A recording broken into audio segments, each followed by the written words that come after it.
Welcome to our channel Prem cookings. ఈరోజు మీ అందరి కోసం ఒక చికెన్ కర్రీ తయారు చేయబోతున్నాను. దానికి ముందుగా మనం నూనె పోసుకొని దాన్ని బాగా కాగిన తర్వాత అందులో కొంచెం ఆవాలు వేసుకుందాం.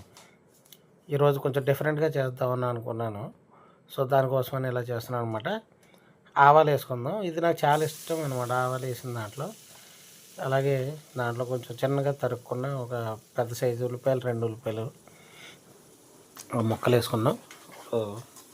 అలా వేసుకున్న తర్వాత ఒక 2 నిమిషాలు ఇలా కలవి పెట్టుకుందాం. అప్పుడు ఇలా కలవి పెట్టుకున్నప్పుడు చక్కగా అది కొంచెం కలర్ మారుతుంది కదా. ఆ కలర్ మారినంటే ఇది అల్లం, వెల్లుల్లి, పచ్చిమిరపకాయలు గ్రీన్ కలర్లో కనపడుతుంది కదా. అల్లం, వెల్లుల్లి, పచ్చిమిరపకాయలు ఈ పేస్ట్ వేసుకుందాం. ఇలా చేసుకోండి, ఫ్లేవర్ ఎక్సలెంట్గా ఉంటుంది అనమాట. ఈ ఫ్లేవర్ ఒకసారి కనుక మీరు టేస్ట్ చేశారంటే ఖచ్చితంగా మీరు ప్రతి దాంట్లోకి ఇలాగే వాడతారు. సో దీంట్లో ఏంటంటే కొంచెం అల్లం ఎక్కువ వేసుకోవాలి. వెల్లుల్లిపాయల కంటే కొంచెం అల్లం ఎక్కువ ఉంటే చాలా బాగుంటుంది అనమాట. ఫ్లేవర్ కూడా చాలా ఎక్సలెంట్గా ఉంటుంది. ఇప్పుడు కొంచెం టమాటా వేసుకుందాం. టమాటా వేసుకుని ఇది ఒక 2 టమాటాలు, పెద్ద సైజు టమాటాలు 2. అలాగే ఇప్పుడు చూడండి, ఈ టమాటాలు కొంచెం మగ్గినాయి కదా. ఈ మగ్గిన వెంటనే దీంట్లో ఒక 2 స్పూన్లు ఉప్పు వేసుకుందాం. మెత్తన ఉప్పు, సాల్ట్ వేసుకుందాం. సో ఈ ఉప్పు వేసుకున్న తర్వాత దీని మళ్ళీ ఒకసారి కలయి పెట్టుకుందాం అనమాట. ఇలా కలయి పెట్టుకున్న తర్వాత ఇప్పుడు చూడండి ఎంత చక్కగా మగ్గిందో కదా. ఈ మగ్గిన దాంట్లో ఇప్పుడు మనం ఒకసారి మళ్ళీ తిప్పుకొని చక్కగా మళ్ళీ అది మెత్తగా ముందే అయిపోయింది అనుకోండి, అప్పుడు ఇంకా బాగుంటుంది. ఇంకా పలుకులుగా ఉంటే అది టేస్ట్ ఉండదు అనమాట. అంటే మీకు ఉల్లిపాయ లాగానే, టమాటా లాగానే కనిపిస్తుంది. ఇప్పుడు మనం చికెన్ వేసుకుందాం. మంచి బాగా కడిగి పెట్టుకొని 1-2 సార్లు కడగాలండి చికెను. నేను ఫ్రెష్ చికెన్ తీసుకున్నాను, లైవ్. సో ఇది ఇలాగే చేస్తాను. నేను ఎప్పుడు కొనుక్కొని ఇలాగే కొనుక్కుంటాను అనమాట. చికెన్ నాకు వేలాడి చికెన్ నాకు ఇష్టం ఉండదు. సో లైవ్ తీసుకొని దాన్ని కట్ చేసుకుంటాను నేను. సో నాకు ఇలాగే ఇష్టం, నమ్మకంగా ఉంటుంది అనమాట. చికెన్ బాగుంటుంది, అది టేస్ట్ బాగుంటుంది. అది అప్పుడు చెప్పడం ఇలా కలయి పెట్టేసుకుందాం. చూడండి చక్కగా ఇప్పుడు దాంట్లో నుంచి మంచి వాటర్ అవి ఊరిపోతాయి అనమాట. మనం వాటర్ వేయాల్సిన అవసరం లేదు. పసుపు వేసుకుంటే ఏమవుతుందంటే, ముందుగానే పసుపు వేసుకోండి. దీనివల్ల ఏమని జరుగుతుంది, ముక్క విడిపోకుండా చక్కగా ఉంటుంది. అలాగే నీసు వాసన కూడా రాకుండా ఉంటుందన్నమాట. చాలామంది పసుపు వేస్తూ ఉంటారు, అది అసలు ఎందుకు వేస్తున్నారో తెలియదు. సో నీసు వాసన రాకుండా ఉంటుంది. అలాగే ముక్క విడిపోకుండా ఎలా ఉన్న ముక్క అలాగే మనం కొట్టించుకున్న సైజులోనే ఉండిపోతుంది అనమాట. రైట్.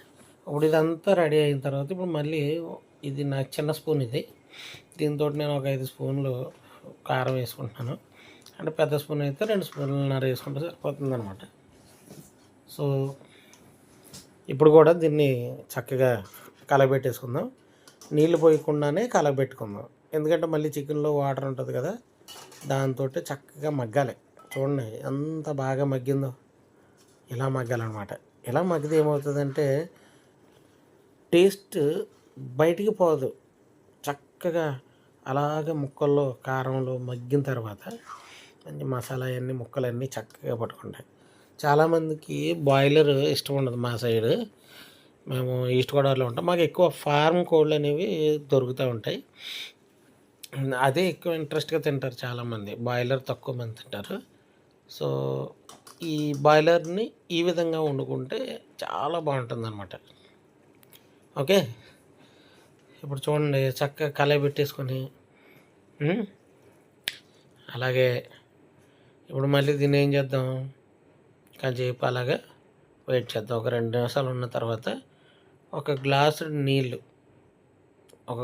నీళ్ళు పోసుకొని దీన్ని మళ్ళీ ఒకసారి కలయి పెట్టేసుకొని ఫుల్ మంట మీద 15 నిమిషాలు ఉడకనిద్దాం.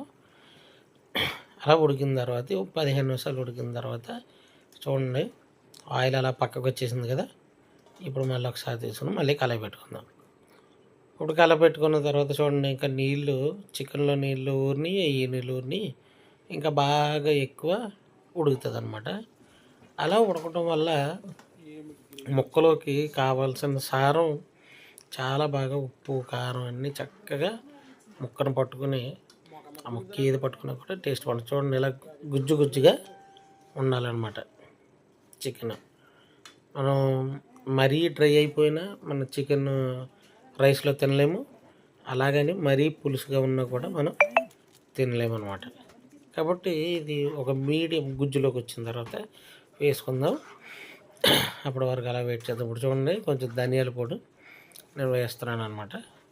ఈ ధనియాల పొడి వేసుకొని ఒకసారి కలపెట్టేసుకుందాం. మళ్ళీ ఈ ధనియాల పొడిలో కూడా కొంచెం బాగా ఉడుకుతుంది. మీరు ఒకటి గుర్తించారో లేదో, దీంట్లో నేను మసాలా వేయలేదు. ఎందుకని వేయలేదంటే ఆల్రెడీ మేము ఇక్కడ వాడే కారంలో దాల్చిన చెక్క, లవంగాలు, యాలకులు, మిరియాలు ఇవన్నీ కూడా వేసి దాన్ని మేము ఆల్రెడీ తయారు చేసుకుంటాం. సో అందుకని నేను మసాలా వేయలేదన్నమాట. కరివేపాకు కొంచెం ఎక్కువగానే వేసుకోండి, ఎందుకంటే